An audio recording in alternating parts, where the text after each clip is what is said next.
পাখাটা বন্ধ করুন। ফ্যানটা বন্ধ করো। হ্যাঁ আর তুমি কান খুলে শোনো, আবিরকে এক্ষুনি ছেড়ে দাও। কাকিমা কি বলছো? না না না না, আমরা আবির দাদাকে ছাড়তে পারবো না। আরে যদি ওকে ছেড়ে দিই তাহলে বিধি সন্দেহ করবে আমরা এখান থেকেই কেউ এটা করিয়েছি। আরে এই দেখ, শোন শোন শোন, ভালো করে শোন। কাউকে ছাড়ার প্রয়োজন একদমই নেই। অদ্ভুত লোক এরা, মজা হচ্ছে নাকি? আরে যদি মজা হয় তাহলে মজা হিসেবেই নাও না, আমাদের ছেড়ে দাও। আরে ছাড়বো বললেই ছাড়া যায় নাকি? এত কষ্ট করে আপনাকে পেয়েছি, একটু চেখে দেখি আগে, মানে টাকা পয়সার স্বাদ একটু চেখে দেখি। আর এমনিতেও এত সুন্দরী মেয়েকে তো আর রোজ রোজ দেখা যায় না। হ্যাঁ ওই মুখ বন্ধ কর। আর একটা কথা, তোর মুখ থেকে বেরোলে এর ফল কিন্তু খারাপ হবে। ছাড় ছাড় ওকে। আমার মুখ যেমনই হোক না কেন, কিন্তু এই ম্যাডামের মুখ দেখে বুকে একেবারে ঝড় উঠছে। আর এমনি তো ম্যাডাম বলে দিয়েছে যে তুই সেক্রেটারি, ওনার স্বামী নোস, তাই তোর তেজটা পকেটে পুরে রাখ, বুঝলে? তুমিও তো জেলাস হচ্ছ কেন? হ্যাঁ, যদি ওরা আমাকে সুন্দরী বলে থাকে তাহলে হ্যাঁ আমি সুন্দরী। প্রশংসা করছে ওরা, তোমার খারাপ লাগছে কেন? আর তুমি আরেকটু প্রশংসা করো না। তোমায় দেখে হয়েছি আমি পাগল দিওয়ানা। তোমাদের মতো গুন্ডাদের ভালো করে হ্যান্ডেল করতে পারি আমি। ওর যা অবস্থা করলাম তোমাদেরও তাই হাল করবো আমি। আবারও বলছি, ভালোভাবে বলছি, শোনো আর আমাদের ছেড়ে দাও। এখান থেকে যাওয়ার আগে সঠিক মূল্য দিয়ে যেতে হবে। 20 কোটি টাকা দাও আর চলে যাও। 20 কোটি?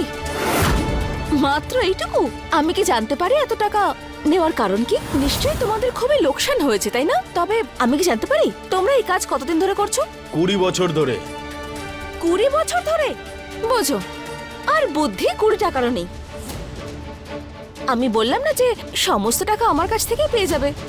আর তোমরা তো সোনার ডিম পাড়া মুরগিকেই বন্দি করে নিয়েছো। আমার কোনো চাকর বাকরকে তোমরা এভাবে যদি বন্দি করতে তাহলে আমি বুঝতে পারতাম, মুক্তিপণও দিতাম। তোমরা তো নিজেদের পায়ে নিজেরাই কুড়ুল মারলে। ভেবে দেখো।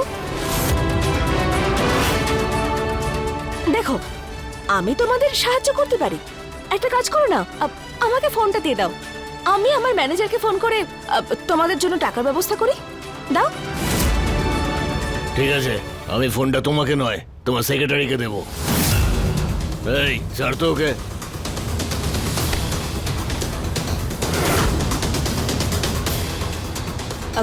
ডায়াল করো 96।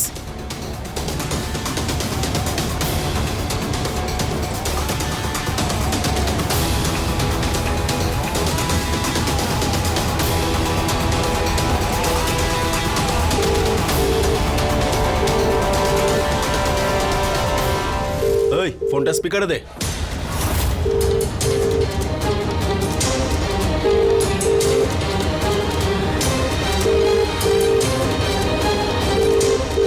হ্যালো, ইন্সপেক্টর কথা বলছি। হ্যালো। হ্যালো হ্যালো, আমি হলাম আবির। তোমার আমাকে কিডন্যাপ করা হয়েছে। আপনি এই ফোনের লোকেশন ট্রেস করে এখানে চলে আসুন। আরে তোর সাহস কি করে হলো পুলিশকে ফোন করার?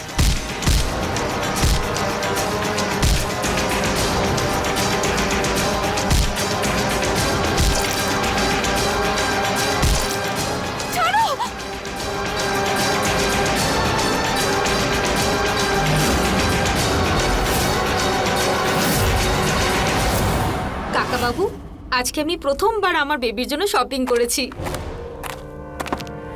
এতে আমার ভুলটা কোথায়? আরে আবির দাদার কি প্রয়োজন ছিল যে হিরো হয়ে গিয়ে সমস্যায় ঝাঁপিয়ে পড়ে? কি প্রয়োজন ছিল বিধিকে বাঁচানোর? খবরদার নিশান্ত, আমার ছেলের ব্যাপারে একটা কথাও তুমি বলবে না। ওই বিধিকে গায়েব করার আগে আমি তোমাকে চিতায় তুলবো। ভুলটা তোমার, আর সেজন্য আবিরের এখন প্রাণ সংকট হয়েছে। তার জন্য ফল ভোগ করছে আমার ছেলে। কি?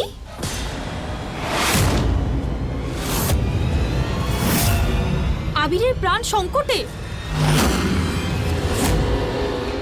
কি কি হয়েছে আবিরের? না না মা, তোমার নিশ্চয়ই কোনো ভুল হয়েছে। আমি এটা বলছিলাম যে আবিরের প্রাণ সংশয় হতেই পারে, কারণ ওই যে লোকজন নজর দেয় না। আর এই যে নিশান্ত ভীষণ ধার্মিক, ও বলছিল যে ও মন্দিরে যাবে, খুব মানে ও, আর ওখানে গিয়ে ও মানত করবে যাতে আবিরের কোনো সময় কোনো বিপদ না হয়, তাই না নিশান্ত? হ্যাঁ হ্যাঁ একদম, হ্যাঁ। তাহলে যাও না, তোমাকে মানত করতে হবে তো। হ্যাঁ যাচ্ছি যাচ্ছি তো, প্রসাদও কিনতে হবে পুজো দেওয়ার জন্য। আর মনে রাখো, খুঁজলে ভগবানকেও পাওয়া যায়, খুঁজতে ভুলো না। হ্যাঁ, ভগবানকে খুঁজতে যাচ্ছি একদম। ও ম্যাডাম,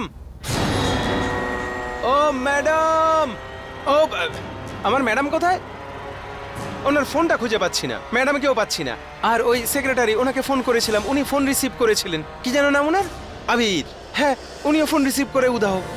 আমিও আবিরকে কল করার চেষ্টা করেছিলাম, কিন্তু আমার সাথে কোনো কথাই হয়নি। মা, সবকিছু ঠিক আছে তো? কেননা আবির তার ফোন কোনোদিন সুইচ অফ করে না। 1 মিনিট, কল করে আমি জিজ্ঞাসা করে নিচ্ছি।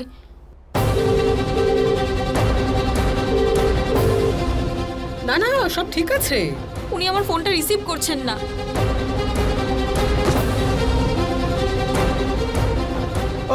ও ম্যাডাম, শান্ত হন, চিন্তা করবেন না। ব্যাটারি স্যাটারি ডাই হয়ে গেছে, আর এমনিতেও আপনি মা হতে চলেছেন। এভাবে যদি প্যানিক করেন তো বাচ্চাটার উপর প্রভাব পড়বে। আপনি একটা কাজ করুন, আপনি না ডিপ ব্রেথ নিন, এইভাবে রিল্যাক্স। এই যে হিরো, ডাক্তার নাকি? না তো, আমার বৌমার খেয়াল রাখার জন্য আমি আছি, সঙ্গে সুনয়না দিদি আছেন। আর তুমি সেক্রেটারি তো, তো সেই কাজটাই করো, নিজের ম্যাডামকে খোঁজো।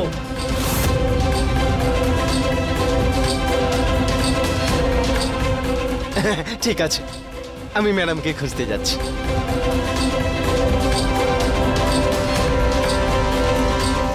জানি না বিধি কোথায় চলে গেল, কোথায় খুঁজবো ওকে। নিজেকে খুব চালাক মনে করিস তুই, তাই না?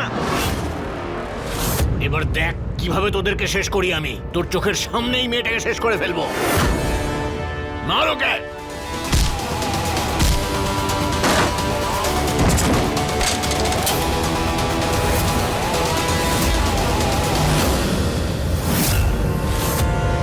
ছুরি নিচে রাখ, না হলে গুলি করব। এক পাও এগুবি না, যদি একটুও কাছে আসিস না গলা কেটে ফেলবো মেয়েটার। বন্দুক নিচে। আমি বলছি বিধিকে ছেড়ে দে। কেন রে, আমাকে কি দেখে বোকা মনে হয়? একটু এই ফুলটাকে নিয়ে খেলা করতে দাও, ভালো করে ফুলের একটু গন্ধটা শুঁকি। আর তুই যদি একটুও চালাকি করিস তাহলে ওর মুন্ডুটা দেহ থেকে আলাদা করে দেবে। যারা গর্জায় তারা তো বর্ষায় না। আবির, গুলি চালাও তুমি।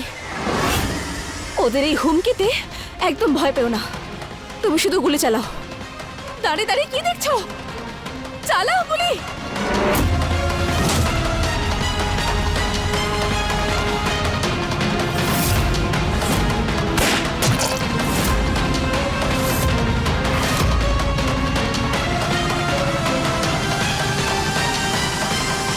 আবির, গুলি চালাও।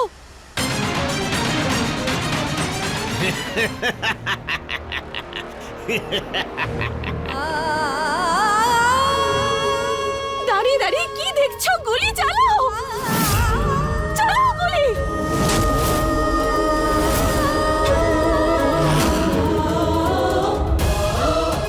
প্রথমবার যখন হাত কাঁপেনি তাহলে এখন কেন কাঁপছে? চালাও গুলি।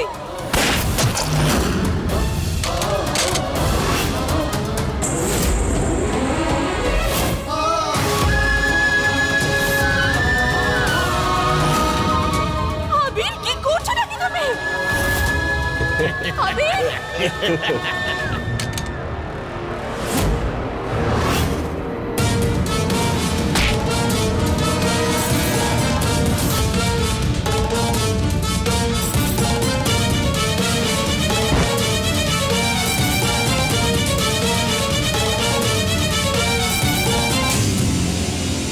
পুলিশ যে কোনো মুহূর্তে এখানে চলে আসতে পারে, আমাদের এক্ষুনি এখান থেকে পালাতে হবে।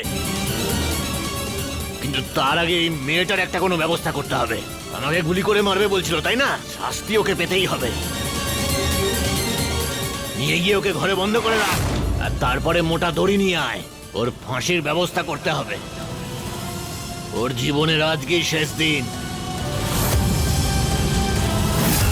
আরে দাঁড়িয়ে দাঁড়িয়ে দেখছিস কি? মেয়েটাকে নিয়ে যা, বাঁধ ওকে, যা। ছাড়ো, চল চল। ছাড়ো।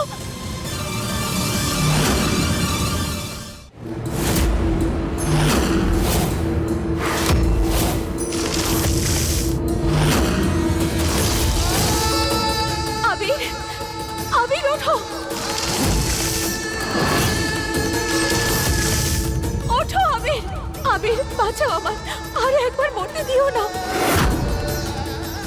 এবার মনে হচ্ছে সত্যি আমি আপনার থেকে দূরে চলে যাব। বিদায় সাহেব বাবু।